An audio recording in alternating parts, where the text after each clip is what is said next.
Ọlọ́run you. Let us begin to thank the Lord. Let's worship Him and bless the Lord. The Lord is good, is kind, is wonderful.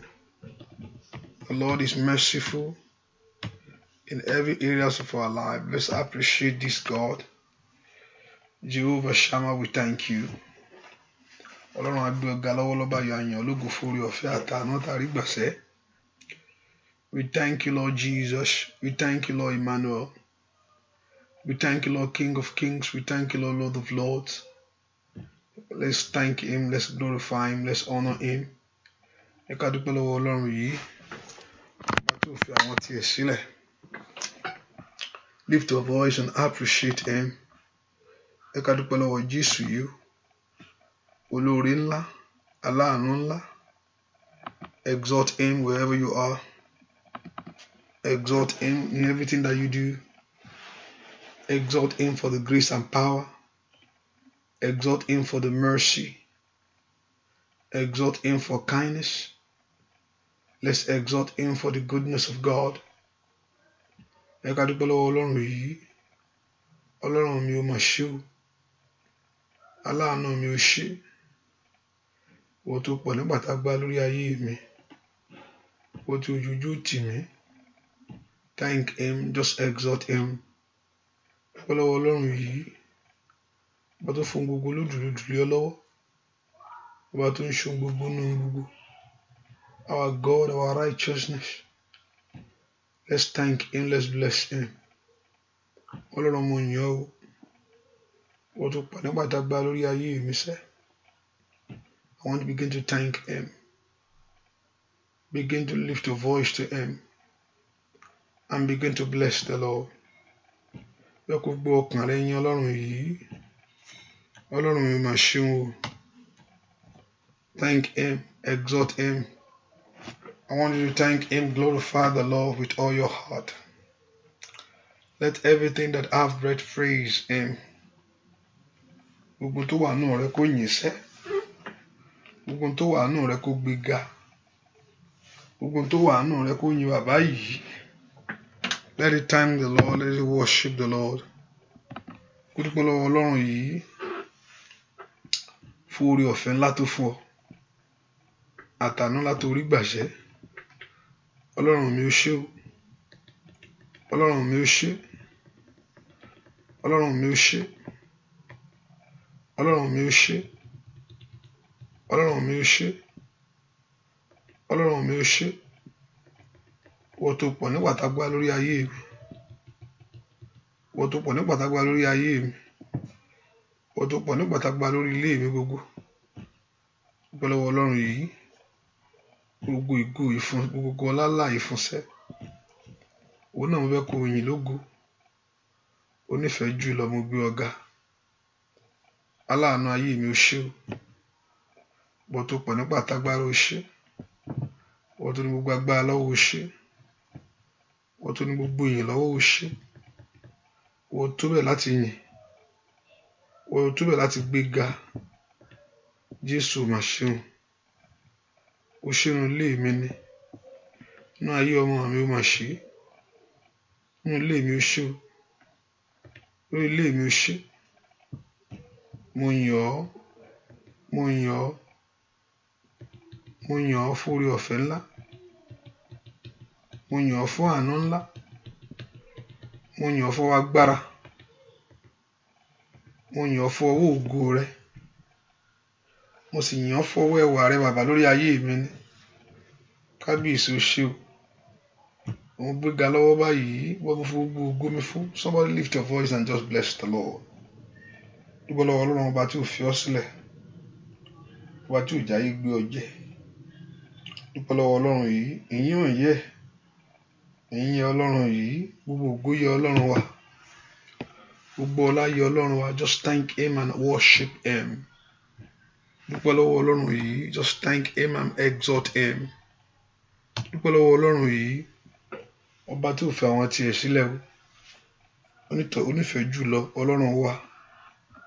Just exalt Him. Lift your voice and bless Him. Lift your voice and worship Him.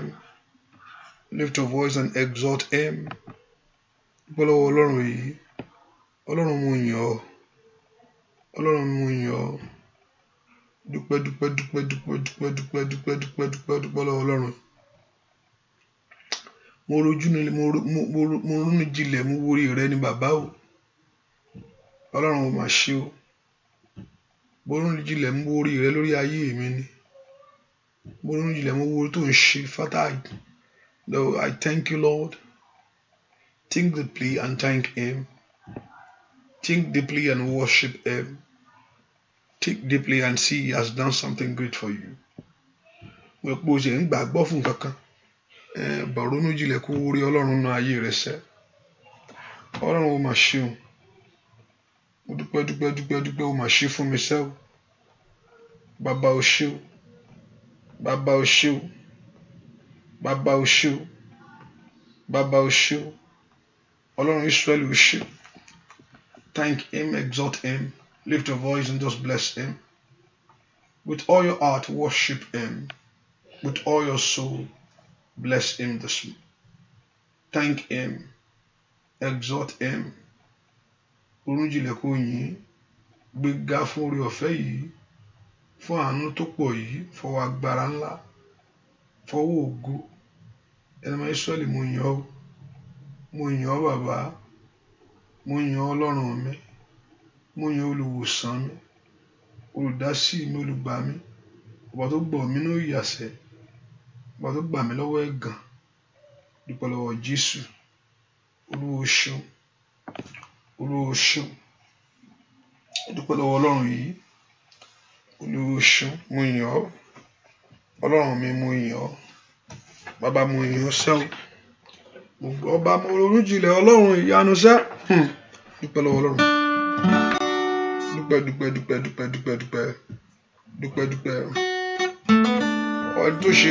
Ẹni tó ṣubú wá ṣe lóore o, kó nawọ́ sókè. Ó ṣe fún mi sẹ́.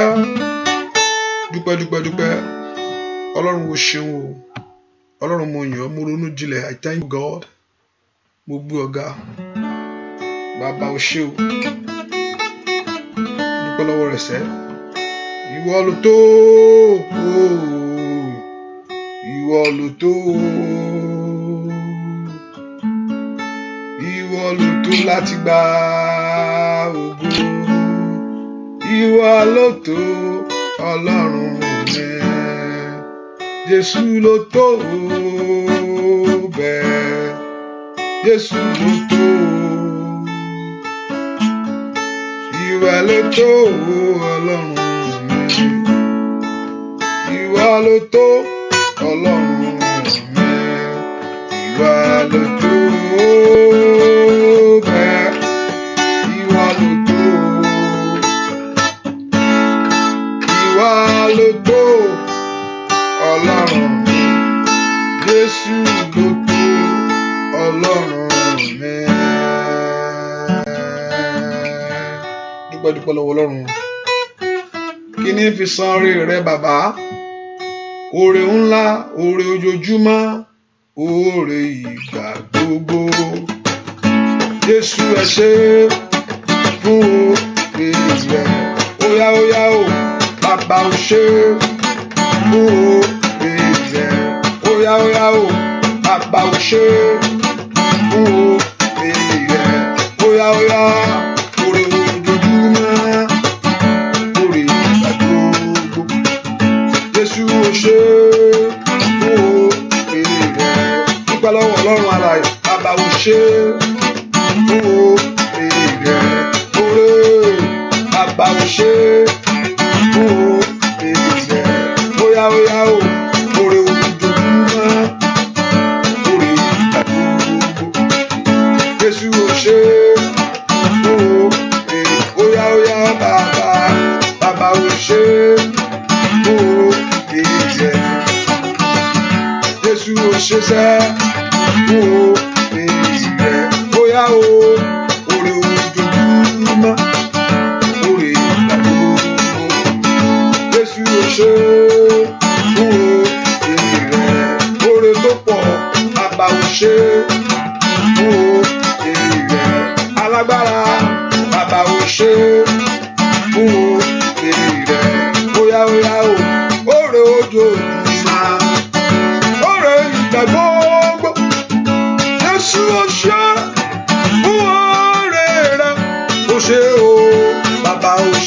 lift your voice. Fún oore rẹ̀ alágbára bàbá ò ṣe. Fún oore rẹ̀ óyá óyá oore ojoojúmọ́ oore ìgbà gbogbo.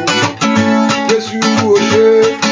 Fún oore rẹ̀ dúpẹ́ lọ́wọ́ Ọlọ́run bàbá ò ṣeṣẹ́. Fún oore rẹ̀ alágbára bàbá ò ṣe. Fún oore rẹ̀ óyá óyá oore ojoojúmọ́ oore ìgbà gbogbo. Jésù ò ṣe. Fún oore bàbá bàbá ò ṣe. Fún oore rẹ̀ ò ṣe o bàbá ò ṣe. Fún oore rẹ̀ óyá óyá oore ojoojúmọ́ oore ìgbà gbogbo. Ó Jésù ò ṣe. Fún oore dúpẹ́ bàbá ẹ ti ṣe fún mi o. Mo nífẹ̀ẹ́ jùlọ ẹ máa ṣe. Bàbá ẹ ṣe fún mi o. Mo ronú o. Mo nífẹ̀ẹ́ jùlọ ẹ máa ṣe. Ó ti ṣe. Bàbá ẹ ṣe fún mi o. Mo ronú o. Mo nífẹ̀ẹ́ jùlọ ẹ máa ṣe. Lórí ayé mi o bàbá ẹ ṣe fún mi o. Mo nífẹ̀ẹ́ jùlọ ẹ máa ṣe. Ó pèsè fún ọ̀sẹ̀ bàbá ẹ ṣe fún mi o. Mo nífẹ̀ẹ́ jùlọ ẹ máa ṣe. Ó dá ọ sí tọmọtọmọ o bàbá ẹ ṣe fún mi o. Mo nífẹ̀ẹ́ jùlọ ẹ máa ṣe. Ayé ò rẹ́rìn rẹ̀ sẹ́ bàbá ẹ ṣe fún mi o. Mo nífẹ̀ẹ́ jùlọ ẹ máa ṣe. Mo dúpẹ́ bàbá bàbá ẹ ṣe fún mi o. Mo nífẹ̀ẹ́ jùlọ ẹ máa ṣe. Ó pèsè fún ọ bàbá ẹ ṣe fún mi o. Mo nífẹ̀ẹ́ jùlọ ẹ máa ṣe. Lórí ayé mi o bàbá ẹ ṣe fún mi o. Mo nífẹ̀ẹ́ jùlọ ẹ máa ṣe. Dúpẹ́ sẹ́ bàbá ẹ ti ṣe fún mi o. Mo nífẹ̀ẹ́ jùlọ ẹ máa ṣe. Lórí ayé mi o bàbá bàbá ẹ ṣe fún mi o. Ó ti ṣe. Mo nífẹ̀ẹ́ jùlọ ẹ máa ṣe. Mo ní kó dúpẹ́ bàbá ẹ ṣe fún mi o. Kí ni kò ṣe? Mo nífẹ̀ẹ́ jùlọ ẹ máa ṣe. Ó pèsè fún ọ bàbá ẹ ṣe fún mi o. Ó dá ọ sí o. Mo nífẹ̀ẹ́ jùlọ ẹ máa ṣe. Dúpẹ́ lọ́wọ́ Ọlọ́run o bàbá ẹ ṣe fún mi o. Mo nífẹ̀ẹ́ jùlọ ẹ máa ṣe. Jésù mo ṣe o bàbá ẹ ṣe fún mi o. Mo nífẹ̀ẹ́ jùlọ ẹ máa ṣe. Ọlọ́run ó kú ṣe kí ló nílò ní tòótọ́ ẹ̀ pé òun kọ́ ló fún ọ. Mo rò pé òun gbọ́ Ọlọ́run gbọ́ fún more. You are trusting God for more things in your life. But kò sí nǹkan tí o nílé ní. Ẹ pé kò yẹ pé òun ló fún ọ. Òun ló kú fún wa. He is the giver. He gave us all things that we have today. Everything tá a ní lónìí, òun ló mú lé wa lọ́wọ́. Ẹ dúpẹ́ lọ́wọ́ Jésù yìí. Lift your voice and exalt him. Appreciate him and give all glory to his name. Bẹ́ẹ̀ kò dúpẹ́ lọ́wọ́ Ọlọ́run pé ó mọ̀ ṣe o. Onífẹ̀ẹ́ jùlọ ó ṣe fún ọsẹ́. Ò ń béèrè sí ni. À ń béèrè sí. You are asking for more. Ó ṣe tó kí ni kò ṣe. Ọ̀pọ̀lọpọ̀ ní ibi tó wà lónìí àwọn èèyàn ń gbàdúrà pé Ọlọ́run ṣàánú òun. Olúwa jọ̀ọ́ jẹ́ ń débẹ̀. Ọ̀pọ̀lọpọ̀ èèyàn tí ó wà bí tó wà bóyá ìlú òyìnbó ló wà níbi ọ̀pọ̀lọpọ̀ ló wà lórí òkè Ọlọ́run Ọlọ́run London ni o, Ọlọ́run ṣàánú mi o, mo ní Ọlọ́run London ni. Mo sọ tàkan fún yín jọ́ kan, mo ní mo lọ sí Nàìjíríà, kí lẹ Ọlọ́run ò ṣe fún wa tó bá ronú dáadáa. Mo ní mo jókòó sẹ́gbẹ̀ẹ́, èmi wá láti Amẹ́ríkà lọ sí Nàìjíríà, ẹnìkan ń gbàdúrà níwájú mi lọ́ọ̀kan, èmi Amẹ́ríkà lèmi ti wá, òun gbàdúrà lórí òkè ńbẹ̀, mo ṣáà ń gbọ́ tẹ́ni orúkọ Jésù, orúkọ Jésù, orúkọ Jésù. Ọlọ́run mi lọ Dubai mọ́, èwo lọ́lọ́run mi lọ Dubai mọ́. Bá lajú, èwo lọ́rọ̀ Dubai ń bí. Ọlọ́run mi lọ Dubai mọ́, Amẹ́ríkà ní kó lànà fún mi, bá ń ṣìyanu, bá ń fọkàn, bá ń bá wọn sọ̀rọ̀ kan fún mi invitation, mi lọ Dubai mọ́. Kí lọ́lọ́run ò ṣe. Ìwọ sì wà tí Amẹ́ríkà wà tó ń wò lọ́ọ̀kan pé Ọlọ́run ṣàánú mi l'Amẹ́ríkà, jẹ́ ó dá fún mi. Kí lọ́lọ́run ò ṣe fún ọ. Ìwọ wà l'Amẹ́ríkà ó tún lọ ilé ó tún gbàdúrà pé Jésù l'Amẹ́ríkà yẹn lànà fún mi, jẹ́ ó jẹ́ ìṣeré ń bẹ. Kí ni kò ṣe tó. Ẹnìkan ní òun lọ Dubai mọ́, Amẹ́ríkà ló lọ. Ìwọ tó sì Amẹ́ríkà máa ń pọ Ọlọ́run ṣàánú mi bẹ́ẹ̀. Pé orúkọ Jésù, dúpẹ́ fún Ọlọ́run. Ọlọ́run mo dúpẹ́ fún ohun tó ń ṣe nínú ayé mi sẹ́. Ọlọ́run ó mà ṣe o, Ọlọ́run ó mà ṣe o, Ọlọ́run ó mà ṣe o. Father, I thank you. Olúwa ó ṣeun, ó ṣe nínú ayé mi sẹ́. Ó ṣe oore gbogbo nínú ayé mi. Ọlọ́run ó mà ṣe o. Mo yìn ọ́, mo yìn ọ́, mo yìn ọ́, mo yìn ọ́, mo yìn ọ́ fún oore rẹ, mo yìn ọ́ fún àánú rẹ, mo yìn ọ́ fún ohun tó ń ṣe. Father, I thank you. Mo gbé ọ̀gá lọ́wọ́lọ́wọ́ báyìí, mo yìn ọ́ fún agbára rẹ lórí ayé mi. Dúpẹ́ lọ́wọ́ Jésù yìí sẹ́, lift your voice and thank him. Dúpẹ́, dúpẹ́, dúpẹ́, dúpẹ́. O fẹ́ kó ṣe sí fún ọ ni, kí ni kò tíì ṣe. A fẹ́ kó ṣe fún wa ni, a fẹ́ kó ṣe sí ni. Ó ṣe, kò yẹ kó ṣe, ó mà ṣe, ó mà ṣe o, ó mà ṣe o, ó mà ṣe o, ó mà ṣe o, ó mà ṣe o, ó mà ṣe o, ó mà ṣe o. Jésù ó ṣe o, ó ṣe fún mi sẹ́. Mo ní ó ṣe, bàbá ó ṣe, onífẹ̀ẹ́ jùlọ mo yìn ọ́. Gbọ́ àdúrà lórúkọ Jésù Kristi. Olúwa wa, ask him to forgive every sin. Olúwa kó dárí gbogbo àṣìdè mi jì mí.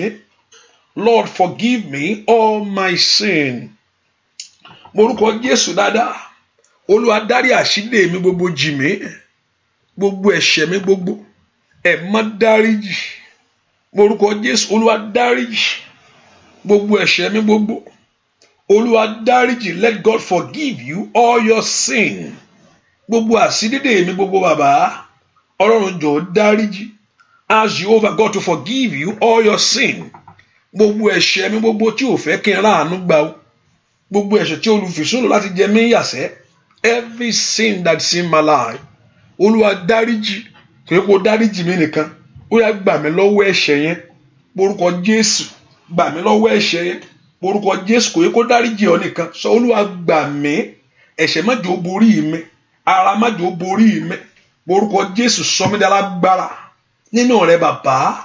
Olúwa sọ mí di alágbára. Ask the Lord to empower you. Orúkọ Jésù, that Lord God empowered your life. Olúwa sọ mí di alágbára. Mayata lu takabrando satoli katayabu. Orúkọ Jésù dáadáa. Olúwa sọ mí di alágbára, jẹ́ n di alágbára náà ìwọ Ọlọ́run alààyè. Ẹ má sọ mí di alágbára. Olúwa sọ mí di alágbára, kí ẹran kó di òkú, kí ẹ̀mí rẹ kó di ààyè inú mi. Orúkọ Jésù, kí ẹran kó di òkú o, kí ẹ̀mí Ọlọ́run kó wá di ààyè, kí a wà láàyè fún Jésù, ká wà láàyè fún ìfẹ́ rẹ̀ nìkan. Ọlọ́run jọ̀ọ́ jẹ́ kí ẹran kó di òkú ní ayé mi, kí ẹ̀mí rẹ kó jọba nú ọkàn mi, kí ẹ̀mí rẹ kó ṣàkóso ọkàn mi. Ó yá mú mi tẹríba fún ọ látòní lọ. Ní orúkọ Jésù gbàdúrà. Olúwa mú mi gbọ́ràn sí ọ. Ó ní tí ọ̀nà yẹn bá wu Ọlọ́run. Orúkọ Jésù, ní tí ẹ bá ṣe ohun tí mo pa láṣẹ fún yín, ẹ pe orúkọ Jésù. Agbára tó ń ṣe ohun tó pa láṣẹ fún mi, Ọlọ́run yọ̀ǹda fún mi. Orúkọ Jésù, agbára tí ń nífẹ̀ẹ́ rẹ ju ohun gbogbo lọ. Ẹ pe orúkọ, kò yẹ kó gbọ́ Olúwa dáríjì mí nìkan lóyè nìkan. Olúwa dáríjì mi, Olúwa dáríjì mi, ọkàn ò tí yí padà, Olúwa dáríjì mi, ọkàn lórí ahọ́n la ṣe ń sọ, but inú ọkàn kò tí yí padà. There is not change of heart or change of mind, but we ask for forgiveness from our lips. Ayé ká orúkọ Jésù, that Lord should that kó mú aborí ẹran ara ẹni, kó sọ wá dára gbára lórí ẹran ara. Only sin shall not have a dominion over you. Ó ní ẹ̀ṣẹ̀ kì yóò borí rẹ. Orúkọ Olúwa sọ mí dálágbára, jẹ́ ń dálágbára náà ìwọ Jésù. Ó yá ọmọ Ọlọ́run gbàdúrà, gbọ́ àdúrà lórúkọ Jésù Kristi. Olúwa wá, orúkọ Jésù, ọwọ́ agbá Ọlọ́run kan ayé mi ní àṣálẹ́ yìí. Let the power of God touch you. Ọwọ́ agbá Ọlọ́run kan ayé mi ní àṣálẹ́ yìí. Bẹ́ẹ̀ kó orúkọ Jésù mi tó wà sẹ́, kí ọwọ́ agbára Ọlọ́run alààyè kó kan ayé rẹ ni. Olúwa fọwọ́ agbára rẹ kàn mí. Ọwọ́ agbára Ọlọ́run kan ayé mi lọ́wọ́. Bẹ́ẹ̀ kó orúkọ Jésù dáadáa. Ọwọ́ agbára Ọlọ́run kan ayé mi. Ọwọ́ agbára Ọlọ́run wọnú ayé mi. Ọwọ́ agbára Ọlọ́run kan ilé mi. Ọwọ́ agbára Ọlọ́run kan ayé ọmọ mi. Ọwọ́ agbára Ọlọ́run kan mi lónìí. Jẹ́ kí that the power of God to touch you. That the power of God touch your life. That the power of God touch your family. That the power of God touch your children. That the power of God touch your life. Ọwọ́ agbára Ọlọ́run kan ayé mi. Somebody lift your voice and pray to God. Kí agbára Ọlọ́run kó kàn án lọ́wọ́lọ́wọ́ báyìí. Olúwa fọwọ́ agbára rẹ kàn mí. Olúwa fọwọ́ ìyanu rẹ kàn mí. Orúkọ Jésù mi tó wà sẹ́. Ọwọ́ agbára Ọlọ́run kan ayé mi o. Olúwa dáwọ́ agbára lé mi. Olúwa dáwọ́ agbára lé mi. Olúwa dáwọ́ agbára lé mi. Olúwa dáwọ́ agbára lé mi. Olúwa dáwọ́ agbára lé mi. Ọwọ́ agbára ńlá. Olúwa dálé ayé mi. Orúkọ Jésù. The Lord Jehovah God to empower you. Kó dáwọ́ agbára lé ọ. Kó gbé ọwọ́ agbára lé ọ. Kó gbé ọwọ́ agbára lé ọ. That the Lord Jehovah God to fill your life with power. Kí ayé rẹ kó kún fún agbára. Agbára Ọlọ́run. Agbára má dárí kan o. Orúkọ Jésù. Ó yá agbára Ọlọ́run bàlé ayé mi. Gbọ́ àdúrà lórúkọ Jésù Kristi. Olúwa wá orúkọ Jésù. Ọlọ́run ìwọ ni mo wá o. Ó yá ṣàánú fún mi. Ọlọ́run is you. Lord, ìwọ ni mo tọ̀ wá. I'm here for you, O God. Have mercy on me. Lord, I'm here. Lord, have mercy on me. Ìwọ ni mo wá bá o. Ìwọ ni mo wá rí o. Ẹ̀yin ogun ọ̀run ẹ ṣàánú ayé mi ni. Bẹ́ẹ̀ kó porúkọ Jésù dáadáa mi tó wà sẹ́. Pé kí Ọlọ́run kó ṣàánú rẹ. Bẹ́ẹ̀ kó porúkọ Jésù. Olúwa ṣàánú fún mi. Olúwa ṣàánú fún mi. Olúwa ṣàánú fún mi. Olúwa ṣàánú fún mi. Porúkọ Jésù pé àánú Ọlọ́run ló ń wá. Ẹ má ṣàánú mi. Ask the Lord to have mercy upon your life. Porúkọ Jésù kí Ọlọ́run kó ṣàánú fún ọ ni. Olúwa ṣàánú ayé mi ni. Ayé mi jórí àánú gbà. Bẹ́ẹ̀ kó porúkọ Jésù. Olúwa ṣàánú ayé mi ni. Ayé mi jórí àánú gbà. Olúwa ṣàánú iṣẹ́ mi ni. Iṣẹ́ mi ìjórí àánú gbà. Bẹ́ẹ̀ kó porúkọ Jésù. Olúwa ṣàánú fún mi. Olúwa ṣàánú fún mi. Olúwa ṣàánú fún mi. Àánú rẹ mò ń fẹ́. Porúkọ Jésù mi tó wà sẹ́. Ọlọ́run mò ń fẹ́ àánú rẹ. Ọlọ́run mò ń fẹ́ àánú rẹ. Ọlọ́run mò ń fẹ́ àánú rẹ. Ọlọ́run jẹ́ n rí àánú gbà. Jẹ́ n rí àánú rẹ gbà. Porúkọ Jésù dáadáa. Olúwa ṣàánú fún mi. Jẹ́ n rí àánú gbà sẹ́.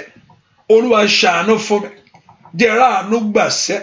Porúkọ Jésù. Olúwa jẹ́ n rí àánú gbà. Àánú ìwọ Ọlọ́run ni. Olúwa jẹ́ n rí gbà. Àánú agbára rẹ ni. Ask the Lord to have mercy upon your life. Let there be mercy in every areas of life. The Lord Jehovah God to have mercy upon you. Orúkọ Jésù sẹ́. Olúwa ṣàánú fún mi. Kó o bá ń ṣe tèmi. Orúkọ Jésù. Ó yá. Orúkọ Jésù. Kọ́lọ́run kó ṣe tiẹ̀ fún ọ. Kó ṣe tiẹ̀ fún ọ. Kó ṣe tiẹ̀ fún ọ. Olúwa ṣàánú fún mi. Olúwa ṣàánú fún mi. Olúwa ṣàánú fún mi. Olúwa ṣàánú fún mi. Olúwa ṣàánú fún mi. Orúkọ Jésù. Gbọ́ àdúrà lórúkọ Jésù Kristi. Olúwa wa orúkọ Jésù gbogbo agbára tó ń dí mi lọ́wọ́. Kò ságbára tó lè dí Ọlọ́run lọ́wọ́ o. Every power that is blocking my blessing, that is blocking my life. Agbára tí ń dí ayé mi lọ́wọ́ Olúwa ṣẹ́. Gbogbo ipá tí ń dí ayé mi lọ́wọ́. Every power blocking my blessing. Kò sẹ́ni tó lè dí Ọlọ́run lọ́wọ́. No one can block God. No one. Kò sí. Tó bá fẹ́ ṣe if God wants to do anything, no one can stop him. He's unstoppable. God is unstoppable. When he decides to do things, no one can stand in his way. Ta ló tó bẹ́ẹ̀? Ta ló tó bẹ́ẹ̀? Kò sábà tó lè jẹ́ tó kò sẹ́ni náà. Dègbọ́n dìde fún. Ó gbógun ayé mi pàdé. Dègbọ́n dìde fún.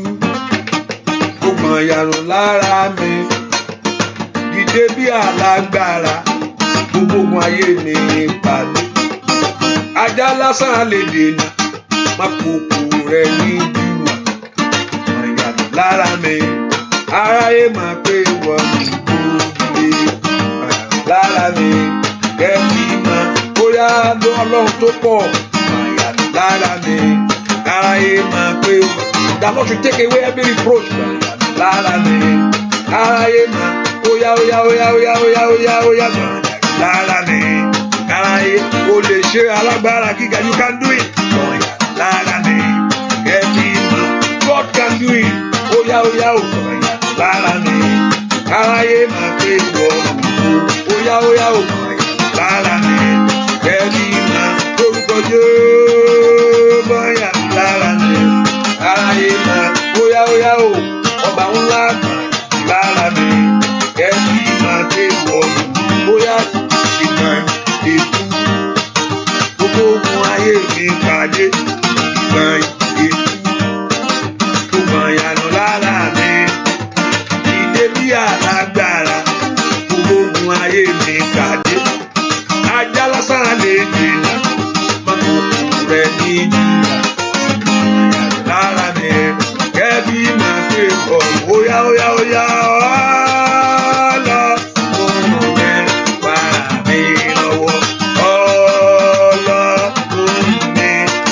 Let God begin to help you. Ẹlẹ́dàá mi, para mi. Óyá. That God should help you. Óyá. Ọba tó pọ̀ ní kàtàkàrà o. Fàlàyé mi lọ́wọ́.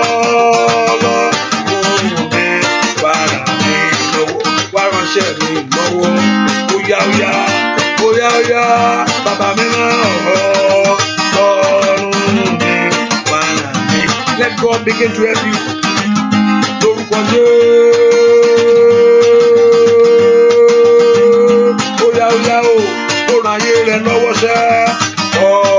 Ọlọ́run mi para mi lọ́wọ́. Ẹ porúkọ Jésù. Lord arise. Dìde fún ọ̀rọ̀ mi.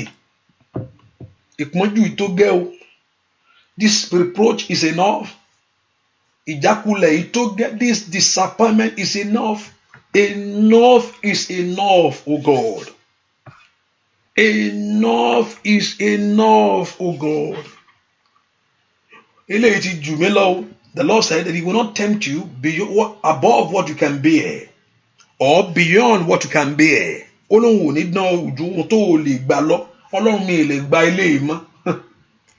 Tell the Lord that you can't take it anymore. Father, I cannot. Mi lè gbé.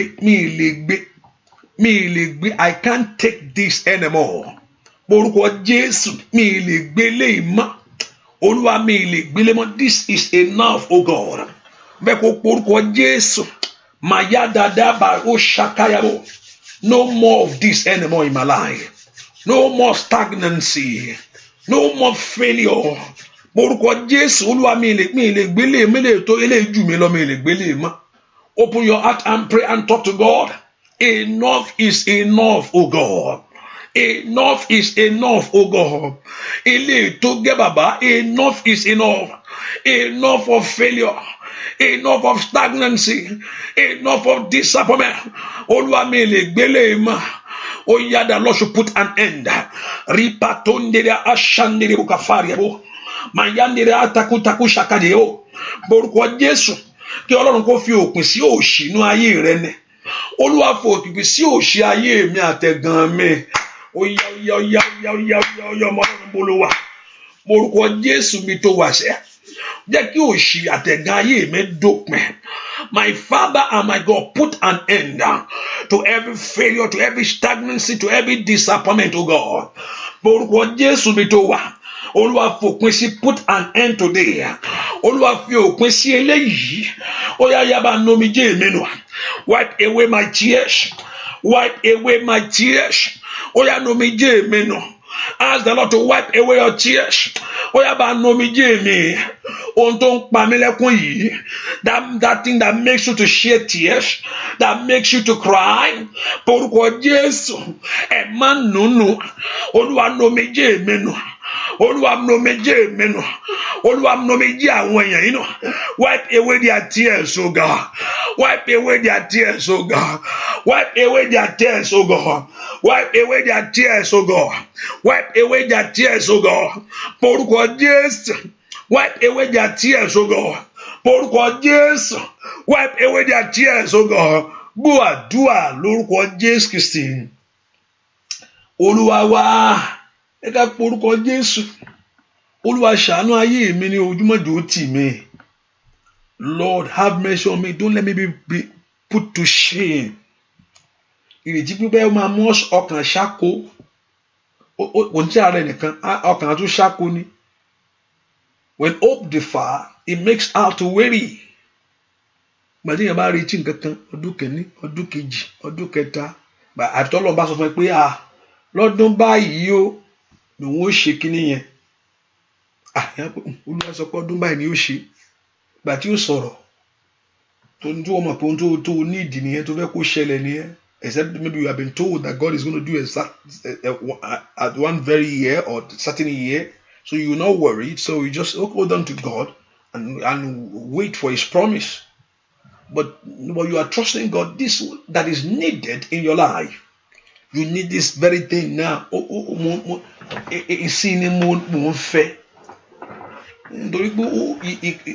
There's a cause for it. Ìsìn ló ń fẹ́, ìsìn mo fẹ́ kó ṣìyanu náà ayé mi. Ọjọ́ ń lọ, gbogbo agbára tó ń ṣiṣẹ́ lòdì, gbogbo agbára tó ń fàkókò ayé mi ṣòfò. Every power wasting the time of your life, every power robbing you of your time in life. Let the Lord destroy such power. The lifter of your head begin to lift me. Ẹni tó ń gbórí ẹni sókè ó yá gbé orí mi òkè. Let the lifter of your life begin to lift you up. And think gbé orí ẹni sókè, gbé orí mi sókè. The Lord God of heaven lift you up right now. Ẹ gbọ́ porúkọ Jésù mi tó wà. Ó yẹ gbé orí mi òkè n'ọdún yìí. Lift me up, oh God. Ó yẹ gbé ayé mi òkè. The Lord should lift you up. It's time that Lord Jehovah God to lift you up.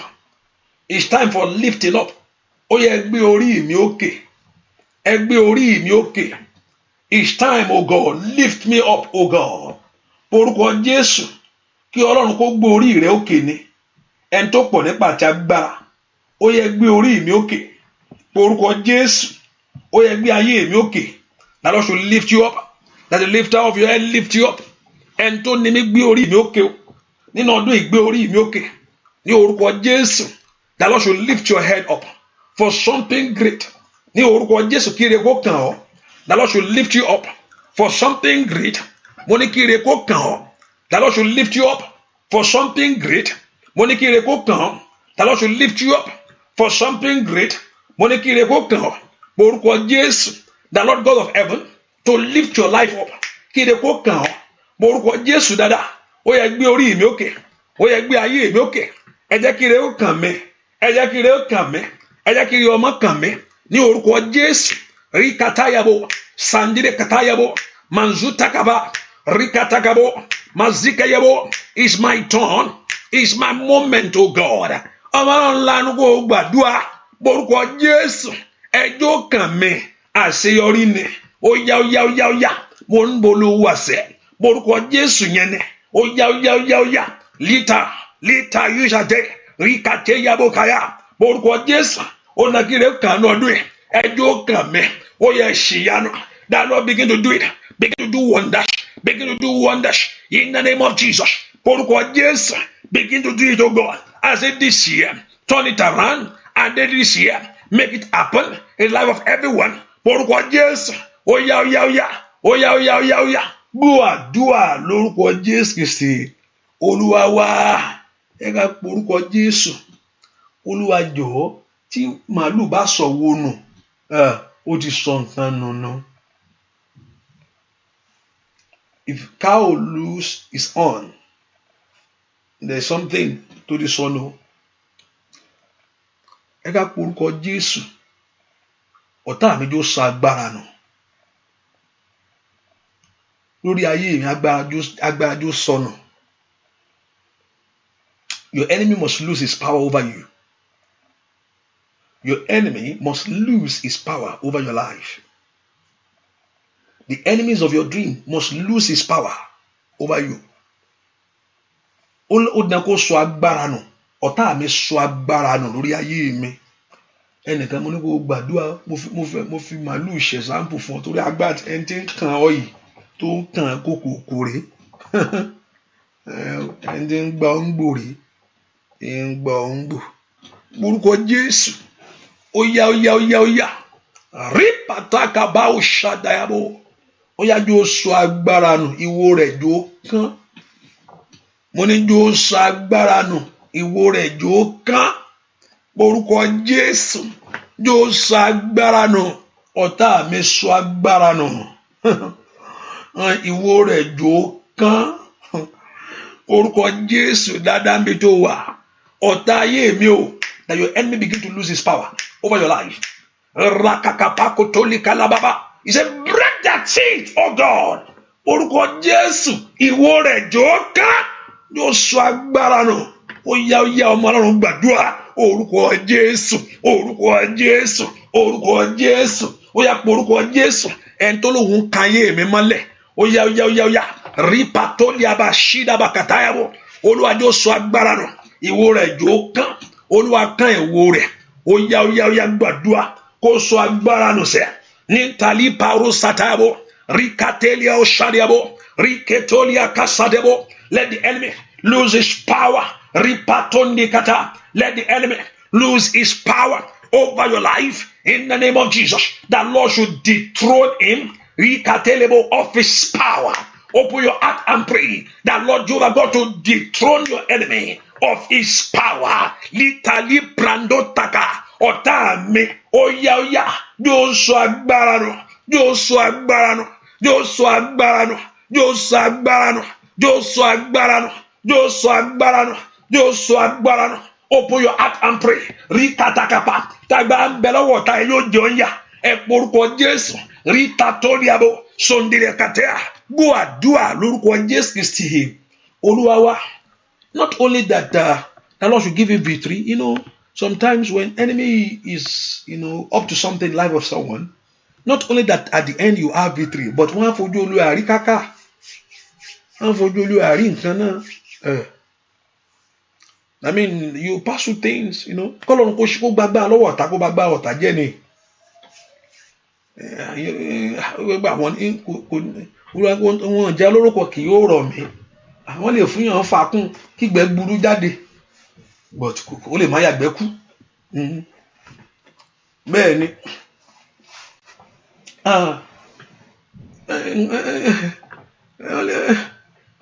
Kó lè má borí rẹ̀.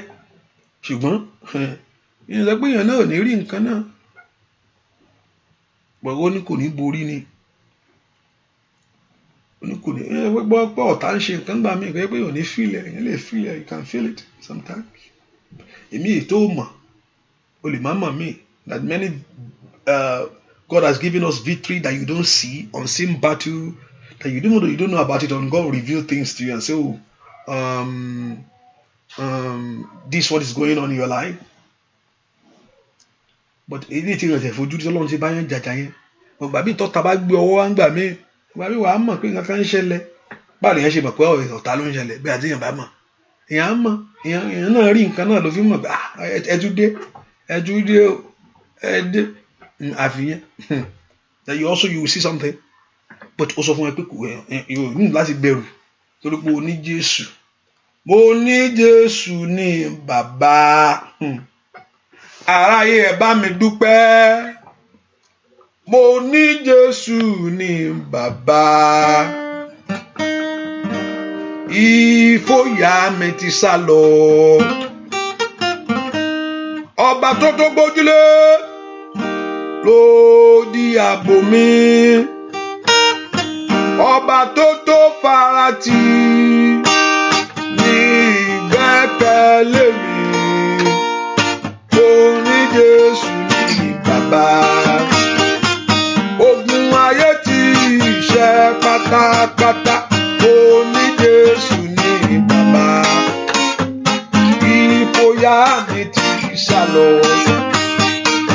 Ọba tó gbójúlé ló di ààbò mi, ọba tó farati bàbá ní ìgbẹ́kẹ̀lé mi. Mo ní Jésù ní bàbá, aráyé ẹ bá mi dúpẹ́ o. Mo ní Jésù ní bàbá, ìfòyà mi ti sá lọ. Ọba tó gbójúlé bàbá ló di ààbò mi, ọba tó farati ní ìgbẹ́kẹ̀lé wa. Mo ní Jésù ní bàbá, ogun ayé ti ṣẹ́ pátápátá. Mo ní Jésù ní bàbá, ìfòyà mi ti sá lọ. Ẹ porúkọ Jésù. Olúwa jẹ́ kí ọ̀tá sọ agbára nù lórí ayé mi. Agbára tí ń fi ogun àṣetì jà ọ́, ọwọ́ ìkà ènìyàn tí ń fi ogun àṣetì jà ọ́. But you are trying things and that thing is not possible. You are putting the best, all what you know, you are doing all your best and nothing show forth. And don't fogun àṣetì jà ayé mi o. Gbogbo agbára tó ń fogun àṣetì jà ọ́, gbogbo agbára tó ń fogun àṣetì jà mí, gbogbo agbára tó ń fogun àṣetì jà ayé mi, gbogbo agbára tó ń fogun ẹtì, gbogbo agbára tó ń fogun ẹtì. Ai máa ṣàìdá ó yá yẹn tó pọ̀ nígbà dágbára. Gbogbo agbára náà kò wọlé. Ẹ porúkọ Jésù. Gbogbo agbára tí ń fi ogun àṣetì jà ìrìn àjò mi. Ratida ó ṣàdí àkó faratayabọ̀. Ó yẹn tó pọ̀ ní pàtàgbára. Ogun náà kò wọlé. Porúkọ Jésù Kristi. Ó yá ń bolo wá sẹ́. Porúkọ Jésù, lift your voice and pray to God. Ẹn tó fogun àṣetì jà ìrìn àjò mi. Ó yá. Porúkọ Jésù. Ọjọ́ ń lọ bàbá. Ọjọ́ ń lọ bàbá. Ọjọ́ ń lọ bàbá. Ọjọ́ ń lọ bàbá. Ọjọ́ ń lọ bàbá. Ọjọ́ ń lọ bàbá. Ọjọ́ ń lọ bàbá. Ọjọ́ ń lọ bàbá. Ní orúkọ Jésù. Ní orúkọ Jésù. Ní orúkọ Jésù. Ẹni tó fogun àṣetì jà ayé àwọn èèyàn yìí. Ní orúkọ Jésù. Irú agbára náà kò ṣègbé. Let that power be destroyed. Let that power be consumed. Let that power be destroyed. Gbọ́ àdúrà ní orúkọ Jésù Kristi. Olúwa wa gbà mí kò tí ẹ̀ ń ṣe ọ̀rọ̀ kí èèyàn ríran gbà mí. Ọ̀pọ̀lọpọ̀ tó bá wáyé ẹlòmíràn mọ̀ pé kíní kan ò natural. You know something is not natural. You can tell. You can easily tell sometimes. If something is happening in your life and it's not one, twice, and it's just like a pattern, this is a pattern in your life. Only that dua. Ọ̀pọ̀lọpọ̀ yọ̀ọ́ yóò ti mọ̀ pé wọ́n bá ti rí nǹkan báyìí nǹkan ni ó ti mọ̀ pé ẹ sáà máa wọ̀ rí mọ̀ òun ti mọ̀ nǹkan tí ń bọ̀ ó wá ní pé kò sí nǹkan. I don't believe in a natural word. I don't. Mi ìgbà pé mi ìgbàgbọ́ Ọlọ́run gangan mi ìfojú rí so everything is just a natural thing. Ó jẹ́ pé natural ní ayé tiẹ̀ nìkan ló ti natural. Natural ni is natural. Ẹ má worry, ó múra dáadáa, má wọ kíni. Orúkọ Jésù sẹ́, àní ẹni tó ń fogun àṣetì jà mí, ẹni tó ń fogun àṣetì jà ayé mi, gbogbo ẹni tó fẹ́ kó orí rẹ̀ ga, ẹni tó fẹ́ kó ìrìn àjò yẹn kó travel. You are in that country, you left your country for something great. O lọ síbi iṣẹ́ lẹ́bí ìdè pé kò kú lọ bí iṣẹ́, kò ń jí láàárọ̀ ọ̀rọ̀lẹ́, o mọ táìmù tó ń wọlé ìrọ̀lẹ́ ní kákáká. O mọ ẹgbẹ́ ò lọ́mọ àwọn ọmọ wa kò mọ ṣeré láyé ni. Masaida ó wọlé ọkọ ọ̀gá mi tún dé. Ẹ gbọ́ orúkọ Jésù. Gbogbo agbá tí ń fogun àṣẹ ti jayé mi o. Gbogbo agbá tí ń yọ mí lẹ́nu. Ọ̀pọ̀lọpọ̀ ní kí ni mo ṣe? O kúkú ṣe nǹkan. You have never offended them. You are. It's not that because o ṣẹ̀ wọ́n ni, but because of the wickedness of the wicked. We will let the wickedness of the wicked before them today. Kódà lórí wọn sẹ́. Ẹ gbọ́ orúkọ Jésù bí tó wà. Gbogbo agbá tó ń fi ogun àṣẹ ti já ọ̀nà mi. Tó fẹ́ sọ ọ́ dìrìn, tó fẹ́ sọ ẹni dẹ. No, it's leading to something. Mo ní Sátánì tó bá ṣílẹ̀kùn, if you open one door, that door is leading to something. Má rò pé ó ṣílẹ̀kùn yẹn lásán ni o. Tí Sátánì bá ṣílẹ̀kùn, ó is leading to something. Oh, ma ṣáìdá káìlíà, wúrà kíndélé wo sátá. Mo ti rí pé ẹlòmíì ire ò ṣẹlẹ̀ ní depression wọnú ayé ẹ̀. Sátánì fẹ́ pààyàn ni. Mo ti rí pé ọ̀rọ̀ òwe ìgbélú ló gbé depression lé lọ́wọ́. Gbà tó ronú títí. Tó wá di nǹkan mẹ́rin láàrin àwọn èèyàn. Bẹ́ẹ̀ ni mo ní Sátánì tó bá ṣílẹ̀kùn kan, ó fẹ́ ṣí mi ní kò dúró jẹ́ ìwọ ló ò ní gbà. Àyè máa ń wọ ọmọ pé it's a natural thing. Kí ni natural? O porúkọ Jésù kó bẹ́ẹ̀ lé kíákíá, kò natural. Orí yẹn ó kàn máa ń wá lẹ́ẹ̀kọ̀ọ̀kan, kò wá lẹ́ẹ̀kọ̀ọ̀kan o. Ó yá porúkọ Jésù kó bẹ́ẹ̀ lé gbó. Orúkọ Jésù dáadáa mi tó wà sẹ́. Father, my shadia ukafauria, every power that is troubling my life not to move forward, every power that is holding my dream, every power that is causing failure in my life, gbogbo agbá tó ń fogun àṣẹ ti jayé mi. Ẹ pé orúkọ Jésù. Yẹ́rìá ó ṣàndìyà ó ṣàdá. Mindoro tondoro sondoro sondia. Mandom brando sondo perosate. Mandom brando shandari abando shata. Mando predo tondore patakata. Manyeke randelebo sondoro sata. Mando predo soto brado sheketa. Mandente rite teri pato lisete. Mayakatom brando shiketelebo. Mando prando sakaba bubaba. Et don't feel one shit to die share me. Oh yeah.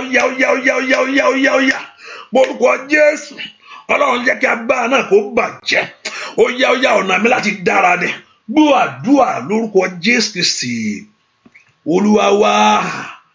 Ọlọ́run jọ̀ọ́ ràn mí lọ́wọ́. Má jòjó tì mí. Ask the Lord to help. You need help. You need help. I need help. There are certain things you want to do in life. And also, I believe, and those things are very important.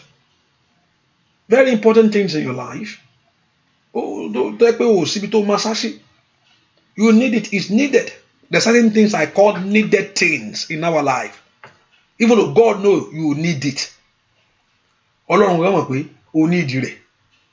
God himself, àwọn kan wà nù ayé wa ṣé èèyàn tí wà tó báwo lè yẹn fẹ́ ṣe ṣe tó wà lórí òyìnbó tó níwèé báwo ló ti fẹ́ ṣe Ọlọ́run gán mọ̀ kó ní o dá kó níwèé kó tó lè exercise freedom Ọlọ́run gán mọ̀ kí èèyàn tó lè sọ pé èmi mo wà ń bí o ẹgbẹ́ wọn tún dé o ìgbọ́n kan tó lọ òkè wọ́n pọ̀ fẹ́ there's something that they call needed ẹni tó fẹ́ bímọ láti má is needed to have ọkùnrin òun ṣe Mary kò ń jump mo léèyàn is needed là ń pè needed ni. There are certain things in your life that is needed. You need that thing. Owó Bíbélì pé He answered to all things. Money answered to all things. Onu ayé ló ń gbé ó san bíìlì. Ìlú òyìnbó rè wọ́n san ẹrù títì ni. Wọ́n ń gbé landlord ṣe ní kì kan, nílùú ẹ̀ ní kì kan, landlord ní ẹ̀ẹ̀kan, tenant ní ẹ̀ẹ̀kan. Kò ń ṣe bí ṣe pé bàbá máa fún yín next month, kí ni ń jẹ́ next month?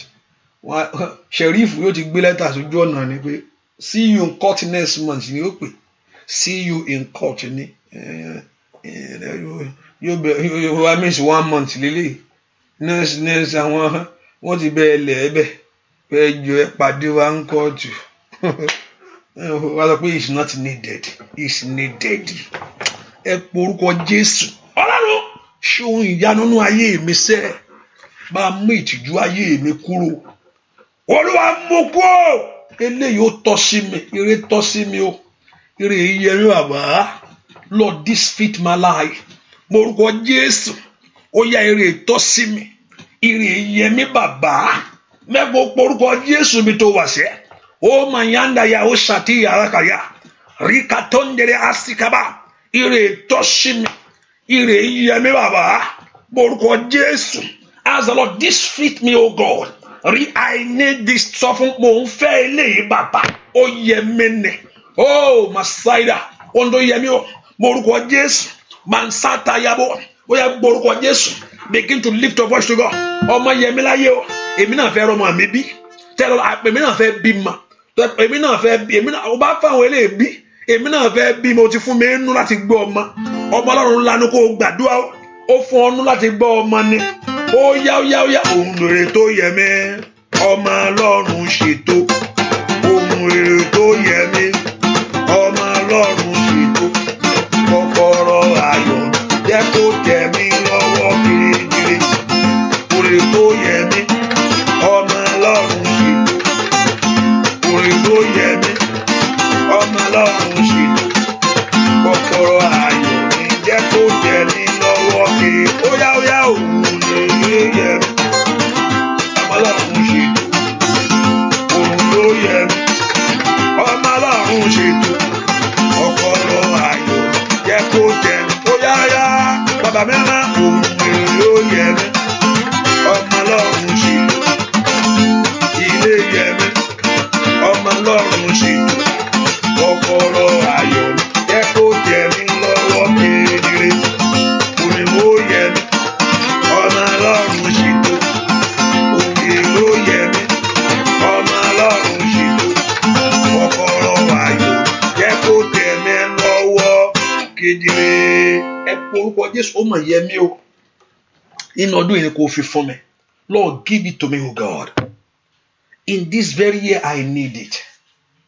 In this very month, I need it. In my life, I need it.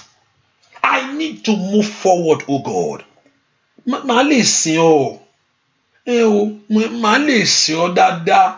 Tọ́lọ́run bá ṣe wàá lè sìn báwo ló ṣe ní sìn. Ó sìn. Mọ̀ pé ìrọ̀rùn náà gbà mí ó ṣe but wàá sìn. Màá sìn ọ́. I will serve you. Màá sìn ọ́. Tó fún rọ̀ mí lọ́rùn bàbá. Fún oore rọ̀ mí lọ́rùn. Olúwa fún oore rọ̀ mí lọ́rùn. Màá sìn ọ́. Sọ fún pé màá sìn. I will serve you. Gbàtú ìwé fẹ́ ṣe ọmọ mi. I will serve you. Màá yìn ọ́. Màá yìn ọ́ bàbá. Ṣàtàyàbọ̀ kàpà. Màá yìn ọ́. Morúkọ Jésù. I will praise you. I will thank you. Màá gbé ọ̀gá. Sọ fún that Lord that you should do it in your life. Ọlọ́run màá yìn ọ́. Màá gbé ọ̀gá. Màá sọ nípa rírì oore rẹ ni. Morúkọ Jésù. Olúwa ṣàánú fún mi. Inú ọdún yìí kò ṣe fún mi. Inú ọdún yìí kò gbọ̀yà mẹ́nu. Inú ọdún yìí kò bá mú ìṣì mi kúrò. Ìtìjú mi ń kọ́. Bá mú kó take away my reproach. Take away my reproach. Take away my reproach. Take away my reproach. Sọ fún Ọlọ́run. Olúwa máa sìn ọ́. Olúwa máa sìn ọ́. Olúwa máa sìn ọ́. Olúwa máa sìn ọ́. Morúkọ Jésù. Màá yáda bàbá òsàtàbò. Morúkọ Jésù dára. Olúwa máa sìn ọ́. Sọ fún Jésù sẹ́. Olúwa máa sìn ọ́. Màá tó tolí kápá. Màá rí pàtẹ́lẹ́bó kápá. Yíkẹ́tẹ́lẹ́bó. Rí pàtẹ́kẹ́bó. porúkọ Jésù màá sì ọ́ màá sọ́tòlíkàbá rípàtòyàwá rápàtòríkàbá rékàtìlẹ́bọ̀ porúkọ Jésù répàtẹ́kẹ́bọ̀ porúkọ Jésù màá sì ọ́ porúkọ Jésù óyá pé wàá sìn ní orúkọ Jésù porúkọ Jésù máa yé kàtìlẹ́bọ̀ porúkọ Jésù bí tó wà sẹ́ óyá porúkọ Jésù óyá gbọ́ àdúà lórúkọ Jésù Kristi Olúwa wa porúkọ Jésù bá mi ṣe o kó yọrí o aráyà máa béèrè pọ̀ lọ́rùn mi dá bá mi ṣe kó yọrí o káyé máa béèrè pọ̀ lọ́rùn mi dá bẹ́ẹ̀ kó ń gbàdúrà porúkọ Jésù kó bẹ́ ọ ṣiṣẹ́ kó yọrí o káyé máa béèrè pọ̀ lọ́rùn mi dá kó bẹ́ẹ̀ ṣe kankan kó ṣe lórí ayé rẹ ni kó ṣe lórí ọmọ rẹ ni Olúwa ṣe bá mi ṣe kó yọrí o ayé máa béèrè óyá bá mi ṣe kó yọrí ayé máa béèrè pọ̀ lọ́rùn nígbà Ọlọ́run ṣe o let God do it let God fulfill it let God bring it to pass. God open your doors. Let God bring blessing upon your life. In this year, bá mi ṣe o. Ó yọrí, ayé máa béèrè pọ̀ lọ́rùn nígbà. Bàbá mi ṣe, ó yọjú o. Ó yọrí o.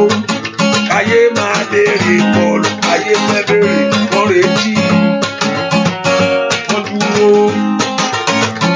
Wọ́n gẹ̀ẹ́dù, wọ́n rólẹ̀, wọ́n ní wo mo bí ń bàjá, wọ́n ní wo mo bí amúṣeṣe, bá mi ṣe o bàbá, ó yọ̀dú o, ayé máa béèrè pọ̀ lọ́rùn ìdá, bá mi ṣe kankan, ó yọrí o, ayé máa béèrè pọ̀ lọ́rùn ìdá, bá mi ṣe o, ó yọrí o. Ẹbí máa béèrè pọ̀ lọ, óyá bá mi ṣe. Ó yọrí o, káyé máa béèrè pọ̀ lọ́rùn mi dá. Ọlọ́run jọ̀ọ́, ibi tí ayé ti ń dúdé yẹ̀yẹ́ mi o, Olúwa má jòjú tì mí. That place they are waiting to see. They are waiting to see your reproach. They are waiting to see the outcome of your life. Ẹ fi ilẹ̀ ṣe sọ pé òun lọ lóyìnbó ni. Ṣé lóun wà lóyìnbó ni sọ pé òun ríṣẹ́ ni ṣé lóun fẹ́ ọkọ ni a máa wo bó ṣe máa ṣe ọ̀pọ̀lọpọ̀ Sátánì ó ń dúró láti wò ó they are waiting to see say they are waiting we are waiting we see we going to see how you going to do it we going to see how you going to get it we going to see how you going to make it and they are waiting to see but Lord ask the Lord má jòjú tì mí. Don't let me be put to shame, O God. Ìwọ mo gbẹ́kẹ̀lé. Sọ fún Ọlọ́run pé ìwọ ni mo gbẹ́kẹ̀lé. Sọ fún bẹ́ẹ̀ pé Ọlọ́run. Tell the Lord. Sọ fún Ọlọ́run pé Ọlọ́run. Tell God. Ọlọ́run. Lórí kíní yẹn. Ìwọ ni mo gbẹ́kẹ̀lé. Sọ fún bẹ́ẹ̀. Now begin to pray. Tell the Lord that Lord, concerning this is you that I put my hope. Sọ fún Ọlọ́run pé Ọlọ́run. Lórí iṣẹ́ tí mò ń wá ìwọ mo gbẹ́kẹ̀lé. Can you begin to open your heart and tell him because ọ̀rọ̀ ẹ sọ fún mi pé ó ní àwọn tó gbẹ́kẹ̀lé Olúwa ó ní ojú kì yóò tì wọ́n. Náà wá sọ fún pé Ọlọ́run lórí ọ̀rọ̀ èégbélú mi ìwọ ni mo máa gbẹ́kẹ̀lé. Now begin to tell him that this is him that you put your hope in. Olúwa lórí ìtẹ̀síwájú mi àti ṣeré mi láyé. Ìwọ ni mo máa gbẹ́kẹ̀lé. Somebody, can you lift your voice and talk to God? Ọlọ́run ìwọ ni mo máa gbẹ́kẹ̀lé, ìwọ la gbẹ́kẹ̀lé, Olúwa ìwọ la gbẹ́kẹ̀lé, ìtẹ̀síwájú ayé àwọn èèyàn yìí ìwọ la gbẹ́kẹ̀lé bàbá. It's you that we put our hope, our trust. Ìwọ la gbẹ́kẹ̀lé Ọlọ́run mi o, ìwọ la gbẹ́kẹ̀lé o. Ẹ pe orúkọ Jésù. Olúwa ìwọ la gbẹ́kẹ̀lé, ìwọ ni mo gbẹ́kẹ̀lé. I put my trust in you. Orúkọ Jésù. Mayadelebo shatayabo tayabo. Lord, it's you that I put my hope. It's you that I put my trust. It's you that I put my hope. Manonda lababo kapaya satayabo. Marabelo tokora katalabo. Repatelebo shontolegelebo. Mayeketelebo kalababo satalabo. Repatelebo shendelebo kapayabo. Manterababo shakayabo. Mareketelebo sandilebo. Rekatelebo sandilebo kapayabo. Orúkọ Jésù ìwọ la gbẹ́kẹ̀lé. Ó yá ìwọ la gbẹ́kẹ̀lé. Sọ fún Ọlọ́run. Gbọ́ àdúrà lórúkọ Jésù Kristi. Olúwa wá. Ẹ wo orúkọ Jésù, ìwọ ṣàánú ayé mi. Ìwọ mo gbẹ́kẹ̀lé. I want to tell him, I put my trust in you. Olúwa lórí ọ̀rọ̀ yìí o, ìwọ ni mo gbẹ́kẹ̀lé. Olúwa ìwọ mo gbẹ́kẹ̀lé. Bẹ́ẹ̀ kó orúkọ Jésù dáadáa. Pé ìwọ ló gbẹ́kẹ̀lé, kó gbẹ́kẹ̀lé ni. Ẹ̀mí mọ́ mo gbẹ́kẹ̀lé ọ ni. Mo gbẹ́kẹ̀lé ọ, má jòjó tì mí o. Mo gbẹ́kẹ̀lé ọ, má jòjó tì mí. Orúkọ Jésù. Orúkọ Jésù dáadáa. Olúwa ìwọ mo gbẹ́kẹ̀lé. Rikatalizata lunto predo tayabo sata. Maroto toli kerebo kopa. Oya porúkọ Jésù. He said, remove far from vanity and lies. Give me neither poor or rich. Feed me with the bread of daily needs. Ẹ̀kọ́ Ọlọ́run máa meet in need yẹ. Ohun tó ṣe pàtàkì ni ẹ́. Kó má jọ àkúṣẹ́. Ọ̀rọ̀ má sì pọ̀ jù ṣùgbọ́n gbogbo every need. Kọ́lọ́run bẹ̀ sí ṣe fún ẹ. My daily give me. He said, feed me with my daily. He said, with the bread of my daily needs. With the bread of my daily. Ó ní òun ò fi ọ̀rọ̀ púpọ̀. Òun ò sì fẹ́ ìṣẹ́. Kó fẹ́ ra mọ́tò lónìí kó yẹ kó máa yún orí pé báwo ní ṣe rà. Ó fẹ́ kọ́lé. Orí kọ́. Ohun tó ṣe pàtàkì nìyẹn. Ó fẹ́ mú ọ̀rọ̀ náà. Gbàgbà tó bá tọwọ́ bà kò kó orí mú jáde. Wọ́n ní 10,000 ní okay Olúwa ṣeun máa múlẹ̀. Wọ́n ní 20 ní Olúwa ṣeun máa múlẹ̀. Wọ́n ní 50 ní Olúwa ṣeun. Wọ́n ní 100 ní Olúwa. Wọ́n ní 200 ní orí múlẹ̀. Ohun tó yẹ onígbàgbà. Wọ́n ní 10 ní ó sì ń ṣáwọ́ mórí. Ẹ pe orúkọ Jésù. Urai Masaida. Ó yá mọ́jòjó tì mí o. Olúwa pàǹdáyà ká sátálẹ́bọ̀ sátayàbọ̀. Ẹ pe orúkọ Jésù. Oh, yeah, damn alone. That Lord should do it in your life. That Lord should do it in your life. That Lord should do it in your life. Porúkọ Jésù kó ṣe inú ayé rẹ ni. Ẹ má ṣe inú ayé mi. Do it this year for me. Open the doors for me. Gbọ́ àdúrà lórúkọ Jésù Kristi. Olúwa wa. Ẹ ká porúkọ Jésù. How many of you have heard the voice of God? How many of you have heard the voice of God? If you can wave your hands wherever you are. O ti gbọ́ ohùn Ọlọ́run rí. And ohùn Ọlọ́run fún ìlérí. Wave your hands, wave your hands in your ear. Let me see it. Hallelujah. How many of you have heard the voice of God? O gbọ́ ohùn Ọlọ́run pé Ọlọ́run sọ fún ẹ pé bẹ́ẹ̀ through the word of God, maybe ọ̀rọ̀ Ọlọ́run Bíbélì, tàbí wọ́n sọ fún ọ pé àǹtí ẹ máa ṣeré láyé o. Wọ́n ṣàforúkọ Olúwa sọ fún ọ. Wọ́n ṣàforúkọ Olúwa sọ pé wọ́n forúkọ Olúwa sọ pé ọ̀nà yẹn á là o. Mo rí pé ìyanu ó ṣàti gbọ́ ìlérí rí. You have heard the promises of God over or a promise of God over your life. And ọ̀pọ̀lọpọ̀ ìlérí ló ń dóde. Ọ̀pọ̀lọpọ̀ ìlérí tí ó ń dóde. Ọ̀rọ̀ Ọlọ́run gan ṣe ó ṣèlérí fún àwọn tó gbẹ́kẹ̀lé. Ẹ jẹ́ ká sọ fún Ọlọ́run jọ̀ọ́ And one thing I know, tọ́lọ́run bá sọ̀rọ̀ tèmi mọ̀ ẹ pé Ọlọ́run ló sọ kò ní má ṣe àṣẹ.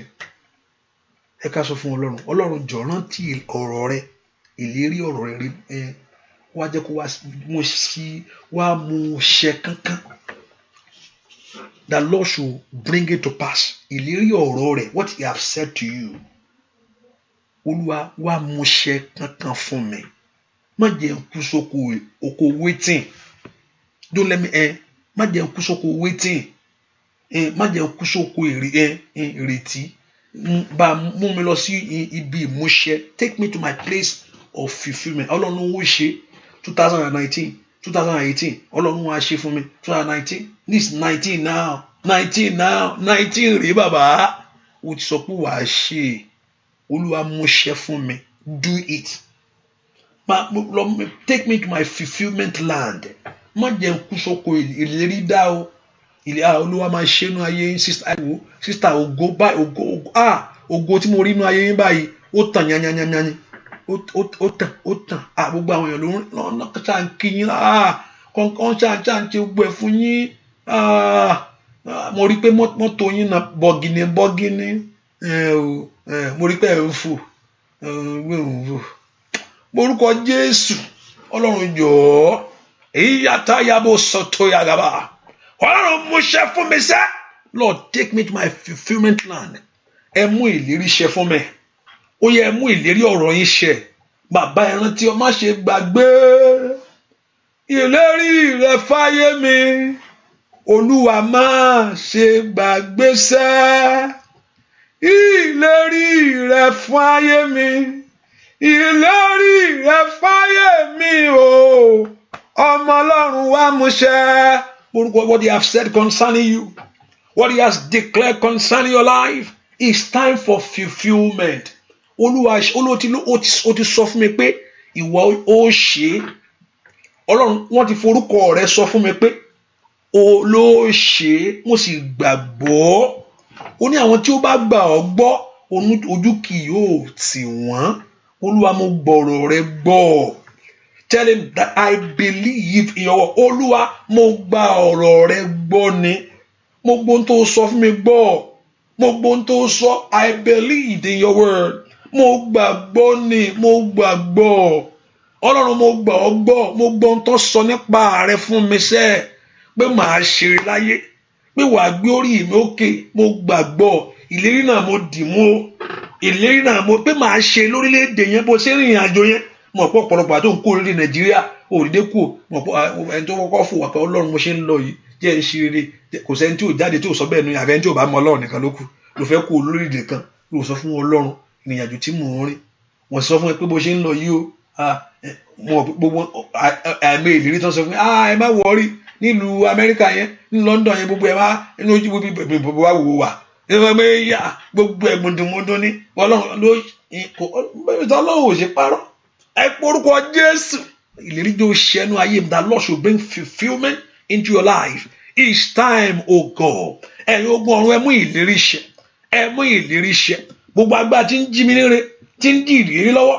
Every power blocking the blessing, blocking fulfilment in your life by fire. Let it be consumed. Ìlérí Ọlọ́run kó ṣẹ o. Ìlérí Ọlọ́run kó ṣẹ nínú ọdún ìṣẹ́. This year, let the word of God come to pass in your life. In the name of Jesus, let God do it for you. I said this year, let the word of God come to pass in your life. In the name of Jesus. Ọlọ́run kó wá sí ìmúṣẹ lórí ayé rẹ ni. Mo ní kó wá sí ìmúṣẹ lórí ọmọ ni. Olè ò ní jíire rẹ mọ́. Sátánì ò ní jíire gbé mọ́ lọ́wọ́. Rapatoliabo. You will not be robbed of your blessing no more. No more. Enemy will not rob you no more. No more, no more, no more, no more, no more, no more. This year is the year. Begin from this month. Rikatoliabo Sandea. Rutoko Pausata. I will decree in the name of Jesus. Asọpẹ́ ní orúkọ Jésù. Ọdún ìlọdún rẹ. Ọdún àṣeyọrí rẹ ni. Ọdún ìgbéga rẹ ni. Ọdún ìnárí òkè ni. Ní orúkọ Jésù. Ó yá ọdún àlàáfíà ni. Ọdún ire rẹ ni. Ọdún ògo rẹ ni. This is your year. Your year of fulfillment. Your year of miracle. Your year of blessing. So shall it be. Thank you, our righteous God. In Jesus' name we pray. Amen. Can I hear that amen very well? Can I hear that amen very well? Tell the Lord what you are praying. Please, in this prayer, write what you are believing God down. Because I was talking to somebody yesterday. He said, it's not today. And also was telling me, was the one telling me, I did, that last time that he looked, I myself, I have the testimony. And not that when I look back to those things, and so have it in your possession, write it down. So, and I said, every of your prayer, channel those prayer to those things. Every prayer, that channel it to that very thing. And let's see what God is going to do. When you look back to those things, you will have testimony. You have testimony. And God is not a man to lie. So he's the one that told us to ask him. So why not? He will do it for us. So write it down. And I pray that Lord Jehovah God will do it in the name of Jesus. So tomorrow morning, by God's grace, I know tomorrow is Sunday. And I'm going to church. And it depends on the weather. There's a weather here in my area. So if there's church Sunday, so the first prayer is going to be 3 in the afternoon. The first prayer is going to be 3 in the afternoon, and 3 is going to be Yoruba, the English section by 3, and Yoruba section by 5, and that's it, except the 1 a.m. in the morning again. So that's for tomorrow, because you are going to church tomorrow, which I encourage you to go to church. So church, not only that you serve. I know many people you hide on that prayer line. When you prayer line, but also let's say to serve God. Also you serve. You're not going to church you are going to church to serve. That's the purpose of going, to be a blessing to people. To keep and also be a blessing in the word. You go on Sunday, you refresh and also be a disciple of Him in the way. Hallelujah. So tomorrow, if there's the weather, I'll probably show up in the morning, because be no baju, but no baju lola, buju baro, snow bad, abajoku lola ni. So I can show up tomorrow in the morning by God's grace. But if there's service tomorrow, you see me here in the morning. But if not 3 p.m. and 5 p.m. by God's grace, 3 p.m., 5 p.m.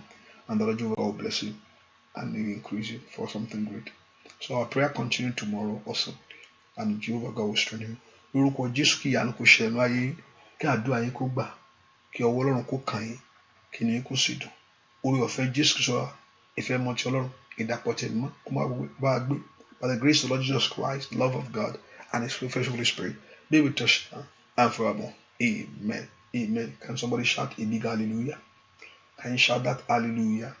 So God bless. And also please make sure you are doing it. Share that prayer. I don't really like to exercise repeating things, but it's up to you.